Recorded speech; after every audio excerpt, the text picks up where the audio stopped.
We have a special guest today, Don Vickers. Hi, Don. Hey, how's it going, Tom? It's going good. And as usual, Scott is with me. As usual. As usual. And as usual, we are unofficially sponsored by Diet Coke, hoping someday they'll send us lots of sponsorship money. Oh, good. Good. That'll look good on the video, Don. Thank you. I'm working for you. It's an audio podcast. So we are here trying to have honest conversations about a life of faith in modern culture, and we hope to sharpen your thinking and inspire faith-infused conversations. Today's conversation specifically is more in the leadership space, and a very slice of leadership that is coaching skills. And there's a lot of roles leaders play in people's lives. Coach is one, but there's counselor, teacher, trainer, equipper, discipler, mentor. Yep. And they all have their own kind of set of skills, their own nuance of perspective and what they're doing. What do you guys find yourself doing the most out of those? I am finding myself doing more coaching than I once did. Is that intentional or just? Oh, yeah, definitely intentional. Okay. I have to think it through a little bit to make sure I'm not instructing or trying to teach. How about you, Scott? I think I juggle so many different hats that yes, you do. There are times when I'm very much into the counseling role, especially when I'm dealing with couples and things like that. And then I step very much into the coaching role when I'm working with small group leaders and people that I'm trying to help move the ball, which is a common term we use to move the ball forward. Good. How about you, Tom? I think for me, I'm aspiring to do more coaching because I'm kind of enamored with the skill set and the posture that coaching, like development coaching, is. Like from time to time, I have people coming to me as a pastor seeking counseling, and often get put in that role. There's parts of my job that are very teaching oriented, parts of my job that are very equipping or discipling oriented. But I'm trying to move more to coaching because I think there's some real value, particularly in ministry life, but I think just for leaders in general, I think it's a skill that we don't talk about a lot yet. I'm hearing it more. And I know you're nodding your head on a podcast. Sure. I'm hearing it more. You're hearing it more. Yeah. Yes, I am. So, okay, good. Yeah, it's one of those things that it seems like it's coming a little late to the party, but it's kind of really been around for a long while. It's just a matter of really being intentional about drawing out from others. Yeah.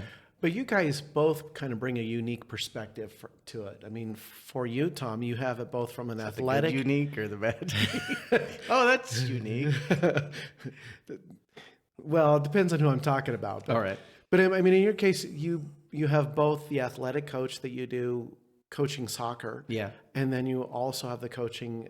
I mean, you have a team that you actually work with that you are very much working on coaching skills. And then you, Don, are really developing this much more in the sense of your job in coaching pastors and really helping them to coach their teams. It's almost like a coach to the coach. And right. So I think it's very much a timely subject in the conversation we're having today.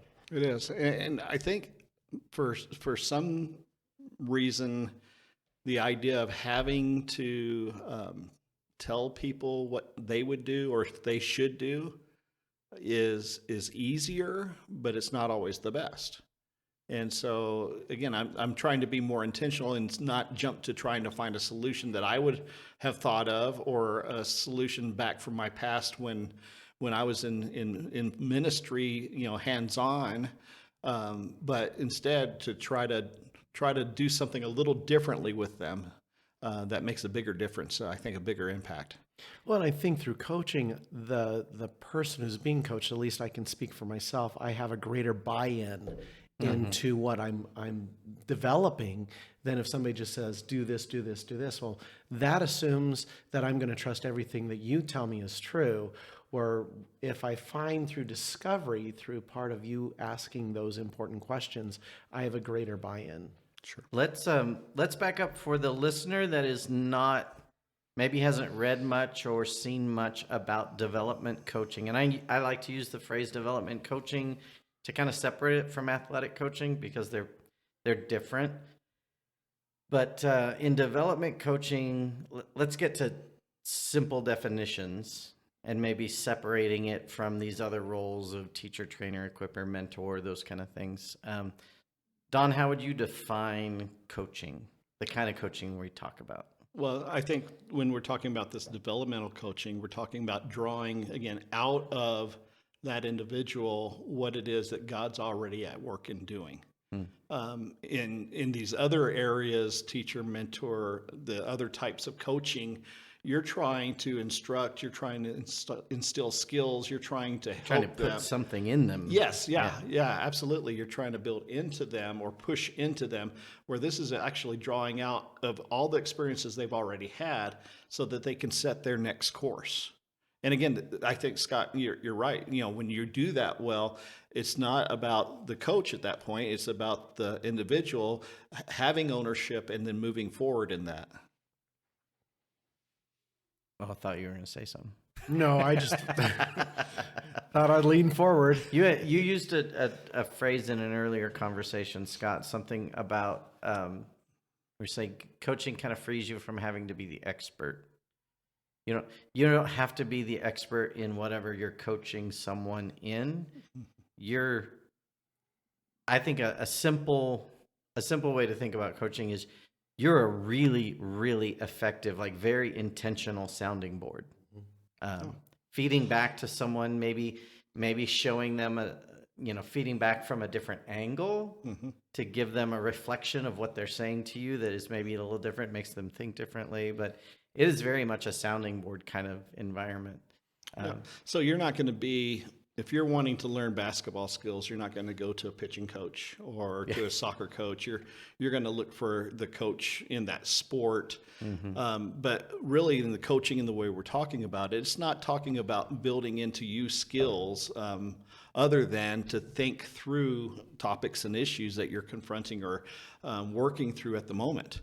And so again, having good questions and being able to listen well to what that individual is saying and presenting, and then helping them explore a little deeper what their next steps might need to be. That's what coaching is all about. Yeah, that's a great definition. Yeah. Well, and I think that's it. It actually, when you talk about drawing it out, it's really the idea of bringing a deeper clarification of where I want to go. Yes.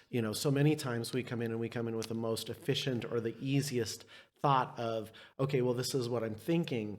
But then you start asking those questions: what, who, why, how? And all of a sudden you're going, oh, wait a minute, maybe this isn't where I really thought I was going, but now I have a better view of where I'm going, and I have a better view of how to get there because of the questions you're asking. Right. And it's giving me clarification much more than somebody saying, this is what I think you should do. Right. Right. So as a coach, one of the things that's important to think about is when you're talking to an individual, they're driving the bus. And as they're directing, that's what you're talking about. Now, in your questions, you're helping to dive deeper, maybe look at topics or thoughts that they haven't really explored as much as maybe they could have. So as a coach, your job is not to come up with the split decision. This is what you probably ought to do, and they'll help me get you there, right? Then you've tried to take them the wheel of the bus and you're trying to drive it now. Instead, you kind of let them continue to drive the bus as you're exploring. And sometimes you have these aha moments in the middle of a conversation where, well, we were talking about this, but that's not really as important as what we just uncovered. Right. So just a real quick aside to the listener that, why are we talking about this, which is primarily a leadership oriented skill on a podcast that's not necessarily a leadership podcast. And I think part of the reason in getting some training and working on coaching, I'm realizing just how many situations this becomes a really useful skill. Not just, I mean, I guess it's still a leadership space, but parenting. Yes. All of a sudden, parenting, especially older children, not exclusively older children, but like, teenage children and Right. adult children, this skill set becomes, I think, like invaluable. Absolutely. And so really it's something I think for a lot of people can become a very, very useful tool. So we're going to start getting a little more practical, but without getting right into the skills themselves. When do you choose coaching? Or conversely, maybe when do you not choose coaching as the approach you're going to use in a conversation? So I think that if the conversation and the request from the individual is a very simple, straightforward, yes, no, left, right, is there a resource that is like this? And if I'm aware of it, great, here it is. Or I don't know. I mean, I can answer that quickly and easily. But then if there's something in depth that really needs more thought, then, and even those yes no questions can become that, but then you start asking questions to try to really uncover the reason behind the question. But I think there's some very simple, go back to parenting, there's times that we are very direct with our kids. You do this, you don't do that because that's going to hurt you. This is not good for you. And we do that same thing with our other conversations as well. But then there's other developmental type conversations with our kids where we want to help them build in some thinking skills or reasoning skills. And so us helping them through a series of questions helps them to think through those things and also gives them some tools later to do the same thing even alone. So Right. It continues that process with them. Yeah, I was thinking about when someone's come to me seeking information that I have that they don't. Yeah. If they don't have the information, coaching isn't gonna take them very far. Like if they're asking me, "Hey, what does the Bible say about this?" and then I start reflecting back these coaching questions, but they've never read the Bible, we're not going to get anywhere. Right. However, if they're in a decision making mode, that's a big one for me. If they're looking at decision making, my hope is I don't jump in to give them answers, but I start coaching them through what are they considering in this decision and how are they processing it and what are they valuing and what are they weighing. And often they don't need me to give them an answer because they've already got that inside, and they've got, assuming I'm talking to someone in a faith context, they've got God's Spirit in them as the resource. It's already working. I'm really helping them to listen well. Right. So, Yeah. Scott, your thoughts? I think one of the key things that you talked about when it comes to a coaching perspective is that people are coming with us with a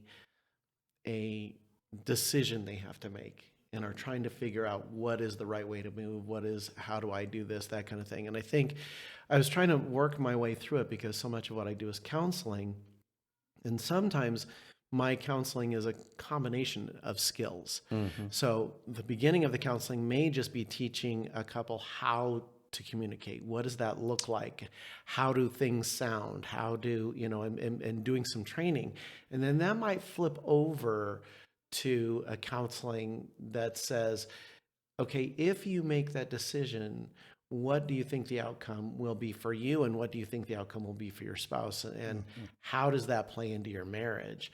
And that becomes much more of a, okay, now I've got to think my way through this. It's no longer A plus B equals C. It's I need to really think about that this has an effect, and what are the different effects of that decision? What are the different and the thing about marriages is that I'm barely an expert in my own marriage. Right. And my wife would tell you I'm not an expert in my marriage. Right. I am certainly not an expert in the dynamics of somebody else's marriage, but they are.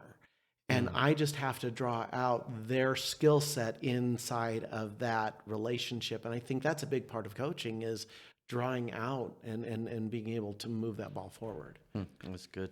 And I think what you said is important to think about, that even in our conversations, we may wear a variety of hats along the way, whether it's some instructing, and then all of a sudden you're back into coaching, or some mentoring, and then again you go back into the coaching, where you're trying to give them enough skill or enough tools or enough something to move forward with, and then okay, now how does that work in your context?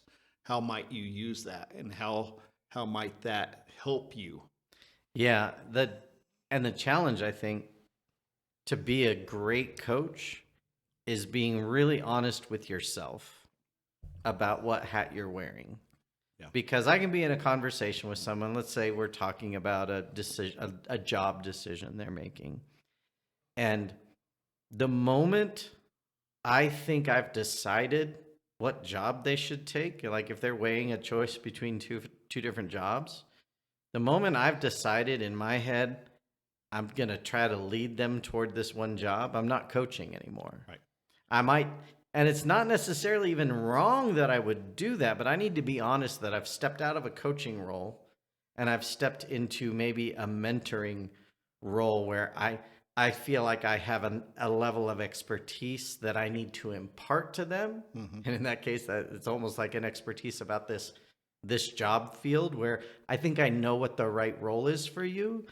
And I think it's important, even in the conversation, to tell the person I'm talking to, okay, I'm stepping out of the coaching role or the feedback role, and I'm going to put on a different hat and tell you I think there's a not an either or, but there's a best solution here from my point of view.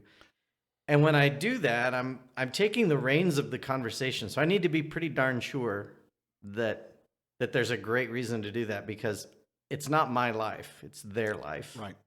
And it's almost like something you would only do if you feel like they were walking into an error of some kind, if there was a trap there, and because they're the ones going to have to live with the consequences. They're the ones that are going to have to deal with that job, and it's all the ups and downs of it. And if they end up feeling later like I steered them there and then it wasn't a great thing, then I've taken a role in their lives that maybe is a little more pushy than I think is healthy. Sure. I mean, ultimately, it's still their choice, still their responsibility to follow through, to live with the choices they make. But was I really that helpful in the process if I'm just trying to get them to make the choice I would make? Correct. Yeah. And I think there is wisdom that comes into when do you do each role, because if you're always an instructor as a parent, when they're running into their 16, 17, 18, 19-year-old, they're going to go, I've heard it all before. I don't need you to instruct me anymore. And then that creates a whole different dynamic versus if I'm mentoring them through that time, or if there's a time when they're going, okay, I'm thinking about college, that then steps into maybe more of a coaching. Okay, if you decide, how are you going to pay for it? What is the effect if you go to this college or if you go to this college? Even though I may want them to go to a specific college because it costs me less or whatever the reason is. Right. Absolutely. It's never a consideration. It goes back to what you said when we were preparing for this discussion was, I am not my son's expert. My son is his expert. Right. He is his own expert. My role is to help him figure out how to use that expertise for his own to move his own ball forward, if you would. I'll make sure he never hears this podcast. But I think whenever we're talking about a relationship, coaching relationship, and it could be parenting in that context, or it could be in discipleship as we're helping another believer grow in their relationship, we sometimes have that attitude that I know what you need to do next. And because that's what I would have done. I would do that, so naturally you should do that too. But we leave them totally out of that whole decision-making process when we don't allow them to think through it on their own and then come to some significant decisions on their own, even if they're different from ours, because there's not just one answer or two answers, but there's a myriad, and there's an answer that's right for them. in Right. their context with their resources. What they can commit to, Yes. what they have interest in pursuing. I mean, there's so many factors. So coaching really, and I hear you use this phrase a lot. I know I think you got it from a guy named Terry Walling that we've both done Yes. some training with. But there's a coaching posture, and the posture is I'm here and I'm available, but I haven't taken hold of the reins. Right. I'm just trying to be a great resource for you to process something, and hopefully, like you were talking about, Scott, that 16, 17, 18, 19-year-old kid that thinks they know it all. If you can insert yourself not as the answer provider, but as the person who gives them really great things to think through as they're making a decision, you're going to find more opportunities to engage with this kids at that age that are often pulling away. But if they find every time they talk to you, you help them process something in a way that validates them and their independence to make a decision, and Yes. and they feel like the decisions they make when they talk to you end up being better decisions, but not because you forced it, but because you were just a great sounding board. Yeah. That's why I think this skill is something valuable to a broad range of people. So let's get into the skills. Let's get into the actual mechanics of, if you're in a conversation, what are you thinking about? What are you doing to be in that coaching posture? Well, I think for me, the very first thing is just listening well. First thing, I need to remind myself why I'm there. Mm-hmm. I'm not to be the answer guy. And it feels good to be the answer guy. It feels good to be the person people come to and say, hey, what would you do in this? And then they come back again, what would you do in this? Well, all I'm doing is helping them become dependent on me. And eventually that grows old. Yeah. So that there's like a faith intersection there that it reminds me of parts of the Lord's Prayer where it's like, your kingdom come and your Right. will be done. Like, we come into faith with God where we have to kind of divest ourselves of our agenda and just accept that he has agenda. And there's something similar, not necessarily it is even still with you and God, because you're saying, I want God's agenda for this person's life, Right. and I want them to be able to own it and feel like they heard it from God and not from me. Right. So even in praying and saying, God, you're already at work here. Help me to be a part of that and not distract from it. And then listening well, right? And then Right. trying to ask what I call it is good clarifying questions, right? And not ask a simple yes, no, closed-ended type question, but ask something that causes some thought, causes some reflection and some introspection. So if a carpenter's primary tool is the hammer, I feel like the coach's primary tool is the question. Yeah, absolutely. Absolutely. And the better the question, the more intentional, focused, and useful and helpful that question is, the better the outcome. And Scott and Don are on this pod. Well, Scott's a regular part of this podcast, but it happens to be that the two guys that I go to when I'm processing and I want a sounding board are sitting in the podcast with me, and I love the fact that these two guys are some of the best question askers I've ever been around. Shameless kudos to both of you. And so let's talk about those questions. John, you mentioned open-ended, Right. questions that you cannot answer with a yes or no. Right. Because we, as parents, we know the frustration of trying to draw something out of our kids. How was the concert? Okay. Mm-hmm. Did you have fun? Yeah. You just got a very already quick, not helpful at all. right, Yeah. quick, one word answer that just doesn't help us get anywhere. So what did you enjoy most? What was your favorite part?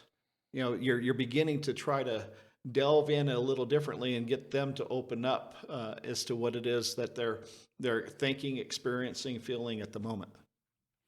I think for me, oftentimes is, and I think I've learned this, and maybe it was through that training on difficult conversations, but it's like the combined pool of knowledge. What do you always do this circular with the hands, the shared pool of knowledge. shared pool. I want to, when someone comes to me and says to me, here's what I'm thinking, I not only want to know what you're thinking, I want to know how you got there. I want to know what was a process you walked through that causes me to go, well, what about this? Or how would this work if it went this way? Or, so it's almost like I'm trying to gather not just what you're thinking about, but how you arrived there. How was it? What was the backstory? Yeah. Because if I understand the backstory better, I can also ask better questions. And so part of just asking those questions is getting the whole story in my mind straight, so I understand where it came from, not just, oh, here's what I want to do. Well, how did you get there? What is it that caused you to say, this is what I want to make my decision from? Right. When I am coaching people, I try to keep this mindset of indulge your curiosity. Yes. Like if somebody's telling me something, I'm like, ooh, why? And why isn't always the best question, because it can come off. That's another thing. Open-ended questions, but also non-judgmental questions. That's good. That's why, very good. Yeah, why can lead to this, like, why did you do that? And it sounds judgmental, even if it's not intended that way. So, but, somebody does something, I said, what led you to that decision? Because that's really interesting to me. And, and so indulging that curiosity of what was the outcome? How did you feel about that when they gave you that feedback? And just trying to almost put yourself into their shoes so that as they're talking to you, you feel like as close as you could get to it, how they experience this decision that they're in, and all the nuances of it and how it affects them. And as they're answering the questions, they're getting clarity. Right. And that was another, clarity is this other phrase Don and I have both heard from a guy we've trained under, but you don't get to clarity alone. Absolutely. Well, that's Terry's favorite saying. Yeah. you just don't get there alone. And part of this listening process is an active listening. We live in a place that doesn't communicate very well.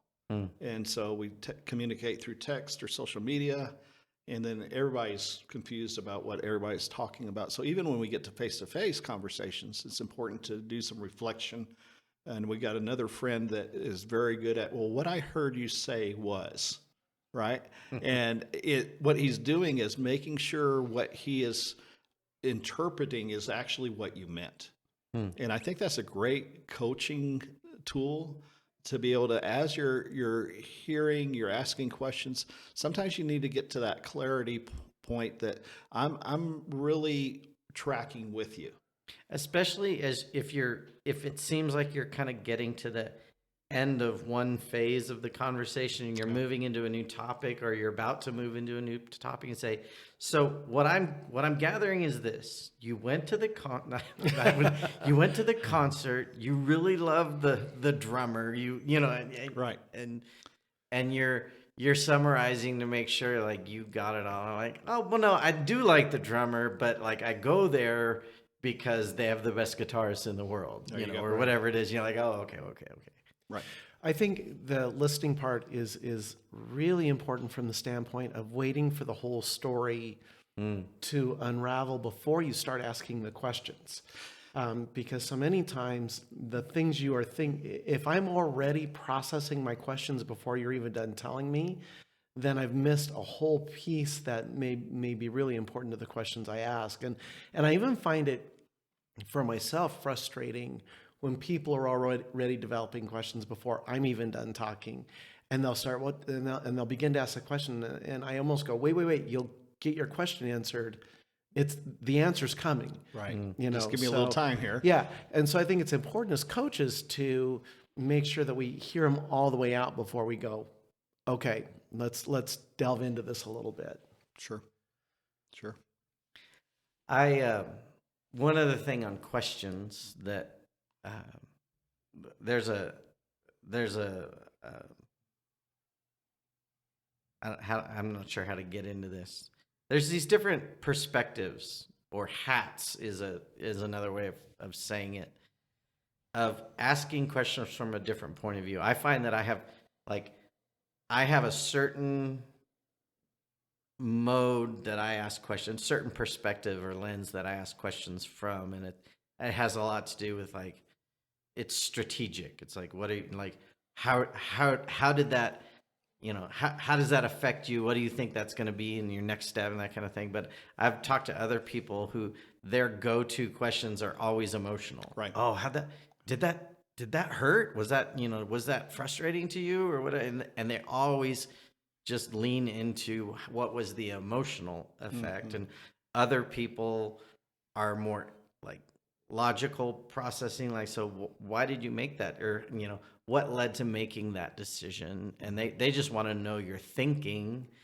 And I realized that I have one or two of those different kind of perspectives and questions that they're more interesting to me, so I'm more prone to ask them, but I need to remember to ask the other questions to get the bigger picture of what's going on. I would never normally ask the emotional question, but I just don't care. Well, that explains a lot. I don't care how it made you feel. I care what it's going to lead you to do. Right. And so I'm trying to figure out the do side of that, like what's next, what's going to happen, and the feelings to me are inconsequential. I mean, that's the overstated way of saying it. If you're crying in front of me, fine, I'll care.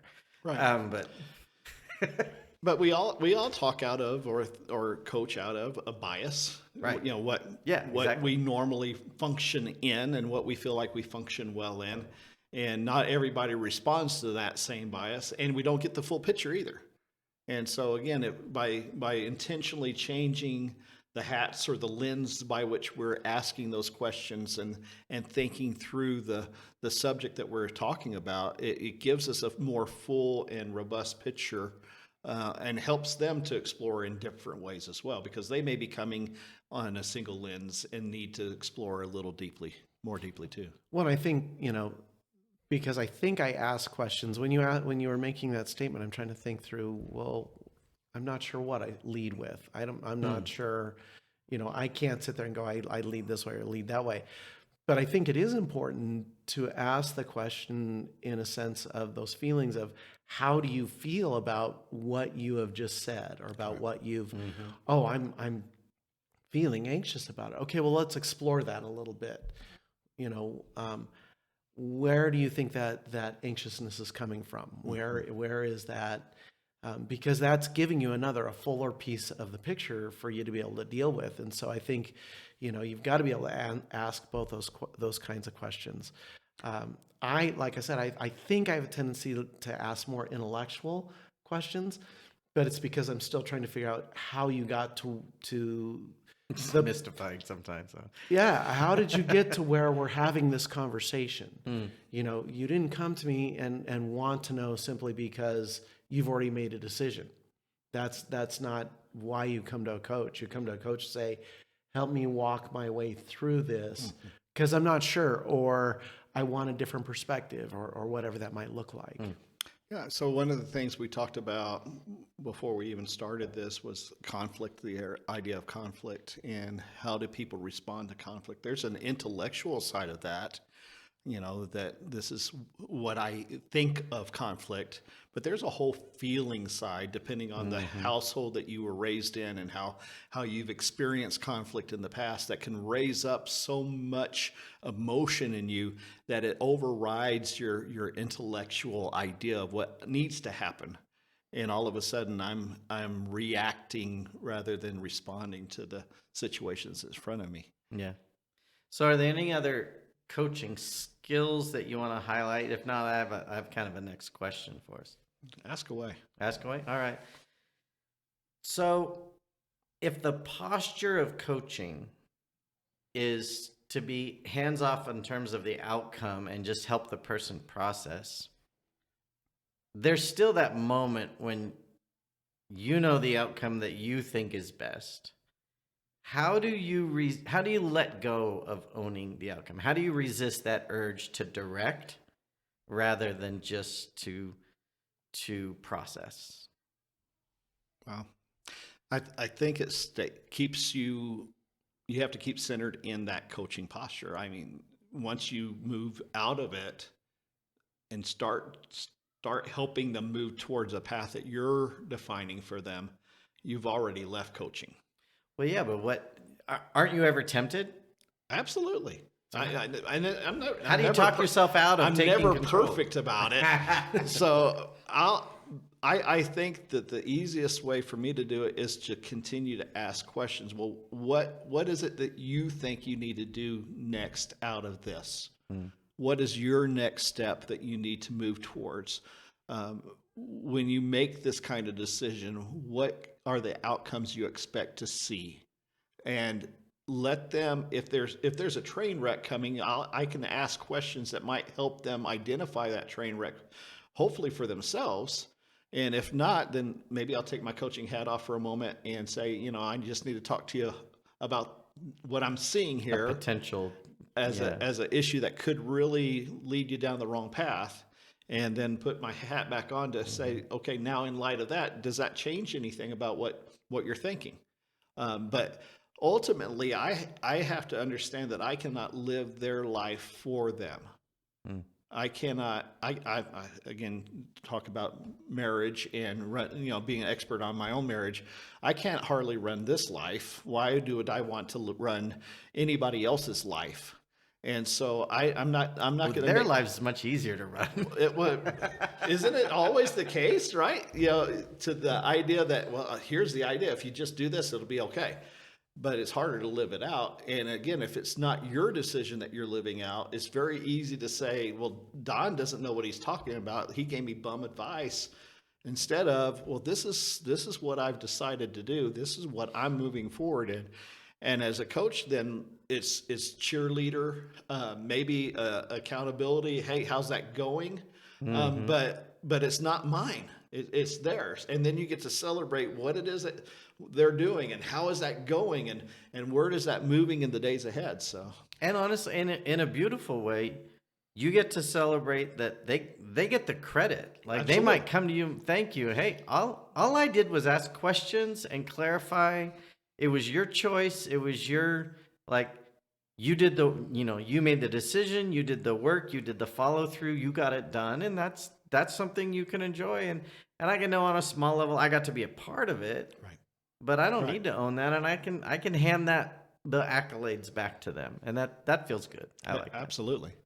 Well, I think you have to be comfortable with the unknown, because when you're letting somebody else lead their life, all you're doing is giving them options and giving them ideas and talking about perspectives. But eventually, it's not my decision to make.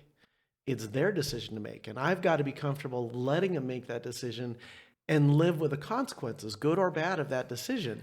And it's hard to live in that. And so I've got to be able to learn to be comfortable in the unknown. Yeah. Yeah. I'm laughing because I'm putting myself in the listener's shoes and thinking that there's a listener out there saying, well, obviously, yes. And then I'll just look at the listener and be like, I got one word for you, or two words: your children.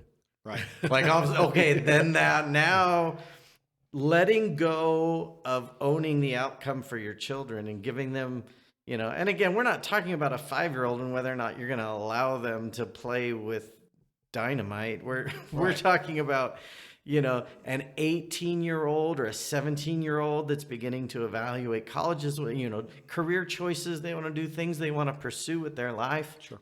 And putting yourself in that position of processing and giving some input and keeping your hands off the outcome, because they have to own that and they have to live it. Now we're talking about like that's a heart-wrenching resistance you have to have. That's strong resistance you have to have from trying to wrest control. Yes. I think there's at least I hope this is a good example, and we can just cut it out of the podcast if it's not, but We'll fix that in post. there you go. But I remember, I mean, Christopher, my son, and he won't care if he listens to this or not, but he was just always a very smart child. He was just very, very smart, took AP classes. We thought for sure going to college, going to get a degree, all that kind of Something stuff. intellectual, Yeah, something challenging. absolutely. And so when he came and he Oh, I'm says, about to get in trouble. and when he said, I want to go in the Marine Corps, and Which is also intellectual. Okay, but I want safe. I want to go in the Marine Corps. I want to serve my country. And my wife was like, well, that's good. Why don't you go to college first and then you can go in an officer? And he was like, no, I want to go and I want to fight. I want to be in the midst of it. And my wife was kind of always, but don't you want to college? Don't you? Well, I can go to college when I get out of the Marine Corps. And there was finally this one day that my son looked at my wife and said, do you want me to get a degree or do you want me to be happy? Wow. And it was at that point, it was kind of that him taking that control and saying, this, I know me best, and this is what I need. And that was, had we moved into more of a coaching role, and instead of trying to a directing role in that situation, that might have come out a whole lot different. Fortunately, my son was strong enough to know, I know who I am, and kind of set us in our own place. But that's that idea of coaching, is that you don't want to get to that place where or maybe you do, I don't know. But it was good that he got to the place to say, I'm the expert in my life. Absolutely. So Oh, that's so good. That's so good to think about, that this not directing, right?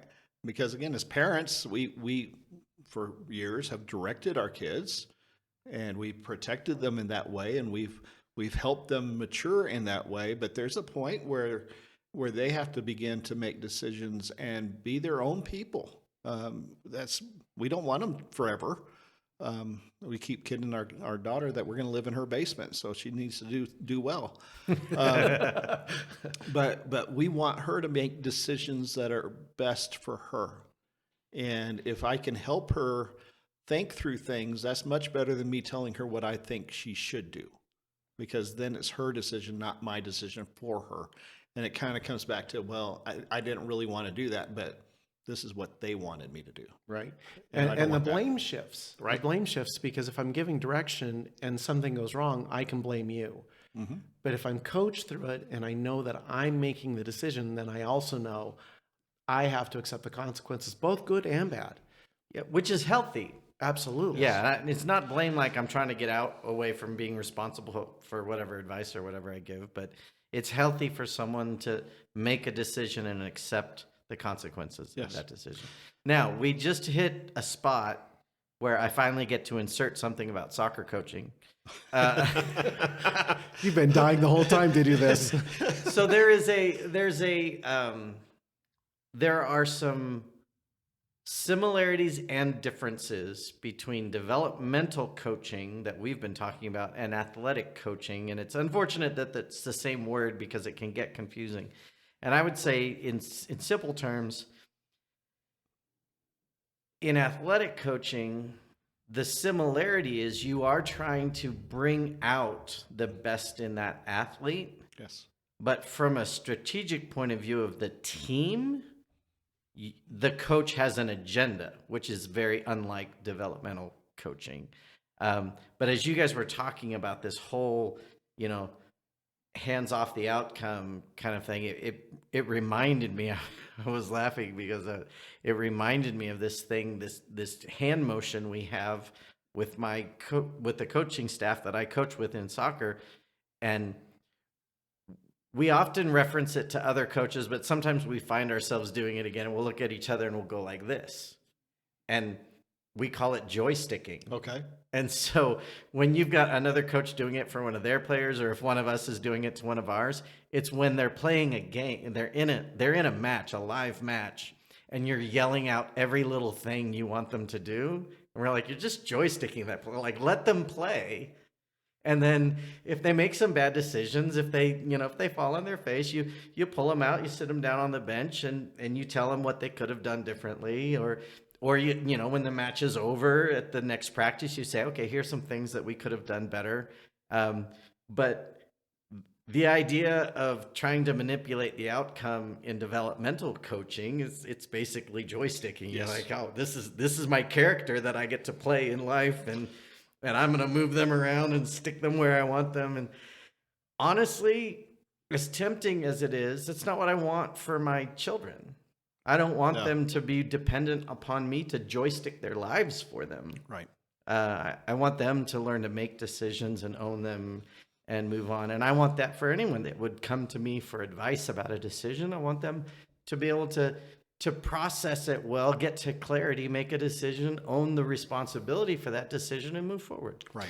I was talking with an executive a couple weeks ago, and we were discussing employees, and he said, my whole goal is to work hard now and train up my employees, to coach my employees to make decisions, to figure out mistakes, to work their way through it, so that I don't have to work anymore.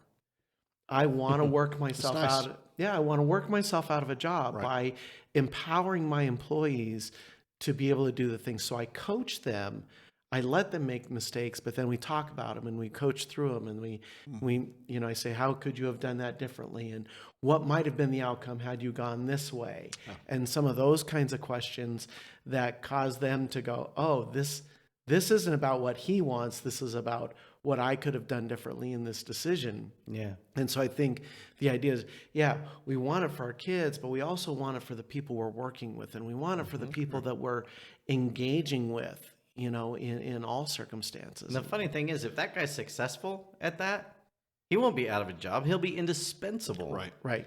Not because of what he's producing in sales or, whatever, but because of what he's producing in people's lives. Right. He will be indispensable to that organization. Well, and he said, in a few years, I'm going to be retiring. And when I do, I am not worried about the person taking my position, because they saw how I coached everybody else, and now they're coaching people the same way that I've been coached. And That's so beautiful.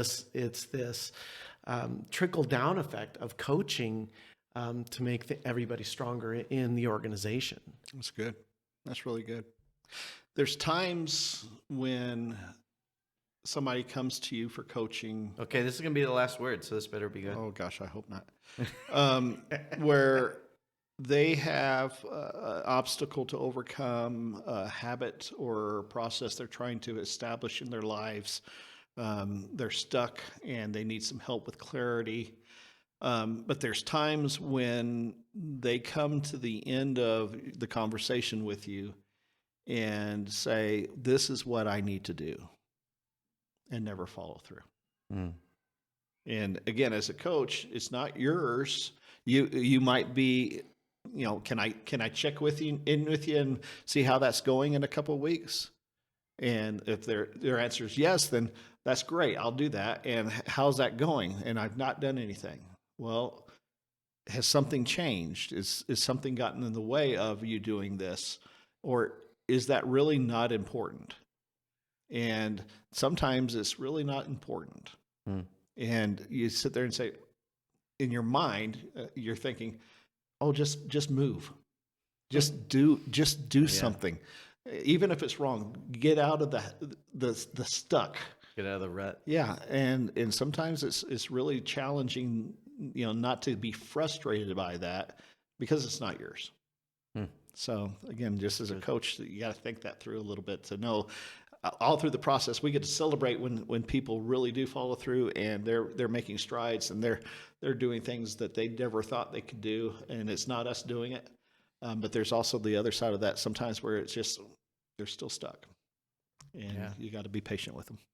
So I hope, I hope as a leader, as you've listened, you've heard things that you think, oh wow, yeah, that's something I need to grab. That's something I can use.